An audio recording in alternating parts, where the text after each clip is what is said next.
Harbor started because the Japanese wanted to be able to trade and get natural resources to take over China and the other islands in the Pacific. So, first they need to take out the U.S. So, on December 7th, 1941, two waves of Japanese bombers attacked the U.S. Navy fleet. Casualties, 2,403 dead, 9 battleships out of commission, and some other ships were like, whoosh, done. The next day, Congress declared war on Japan. Bam. World War II.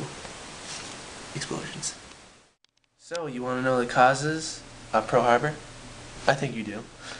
First of all, Japan had a trade embargo from the U.S. that was on them, and they wanted to get that lifted because they needed their natural resources and oil so that they could keep expanding in China and in other islands in the Pacific. So therefore they had to get that lifted. That was the first main cause. The cause of Pearl Harbor was the fact that the Japanese thought if they destroyed the U.S. Navy fleet, they could successfully take the U.S. out of World War II. During this time in World War II, Hitler was bombing Britain and totally killing them, and they were on the brink of surrendering, and that is when Japan attacked Pearl Harbor, which sent the U.S.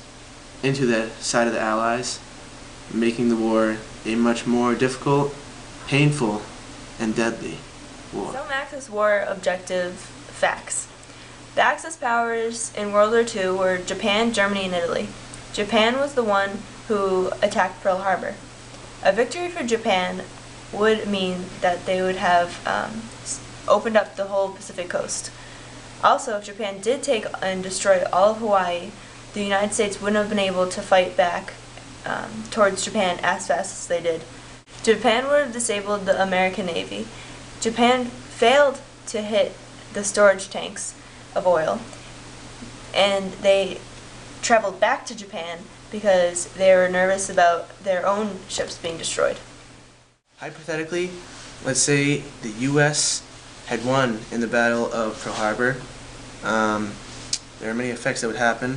First off, the U.S. Navy would be much more powerful to attack Germany, Italy, and Japan in later years of World War II. Second, Japan would be weaker to attack American forces in the Pacific. A hilarious fact about this Allied war objective is that the U.S. saw these planes coming. It was on the radar, and they saw that there was planes coming. It was a new invention they had, but they believed that those planes were American B-20s. I don't know if it was a B-20. I know it was an American plane, and they didn't know that.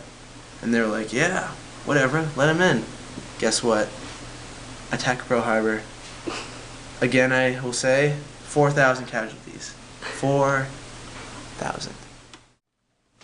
Some keys to victory. It was a partial victory for Japan, and they had a surprise attack on the United States. Japan destroyed many of the battleships, but not all the carriers. Japan thought that if the United States battleships and carriers were all destroyed, that they wouldn't be able to fight back because they didn't have any weapons. One mistake was that the United States thought that the Japan planes were their own.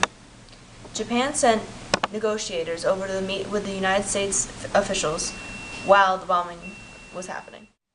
Japan came in 2 waves. The first wave had 180 planes. The second wave had 170 planes.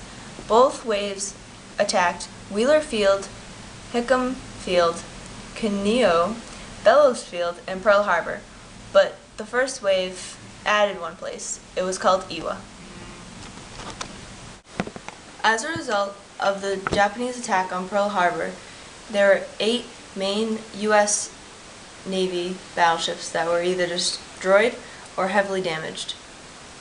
The USS West Virginia sank after getting hit by 6 torpedoes. The USS Maryland was sunk after getting hit by 2 bombs. USS Oklahoma was hit by 5 torpedoes. The USS Arizona and the USS California both sunk after getting hit by bombs. The USS Nevada, the USS Pennsylvania, and the USS Tennessee were all heavily damaged, but All of them were able to be salvaged and returned to the fleet as the United States entered World War II. USS Arizona remains in Pearl Harbor as a national memorial. As of today, is still leaking oil. There were two outcomes of this attack on Pearl Harbor. One was America's U.S. Navy fleet was partially crippled, which was a great thing for Japan. And second, the U.S. declared war on Japan, and later Germany and Italy both declared war on the United States of America. An interesting story about Pearl Harbor is that after Franklin Roosevelt was looking for a bulletproof car, but because the government was being so stingy and cheap, he decided that he was going to take Al Capone's impounded car, and he said, I quote, "I hope Mr. Capone won't mind." Ha! And that is a hilarious one. You have entered the fun fact zone. Alright, so you're in the fun fact zone.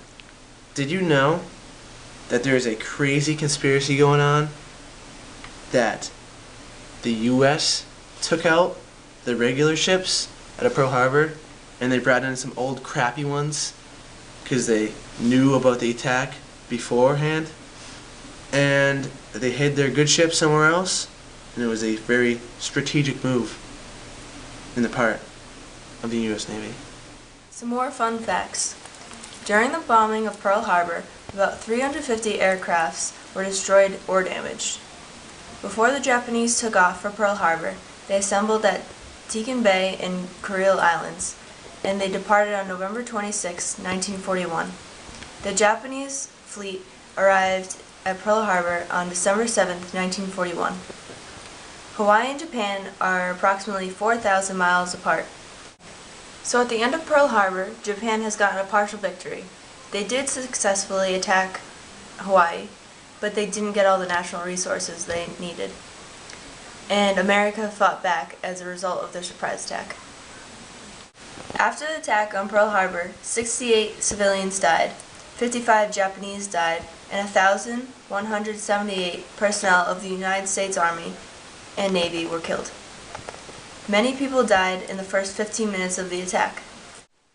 Admiral Yamamoto, upon learning the success of the attack on Pearl Harbor, was quoted saying, "I fear all we have done is awaken a sleeping giant and fill him with a terrible resolve."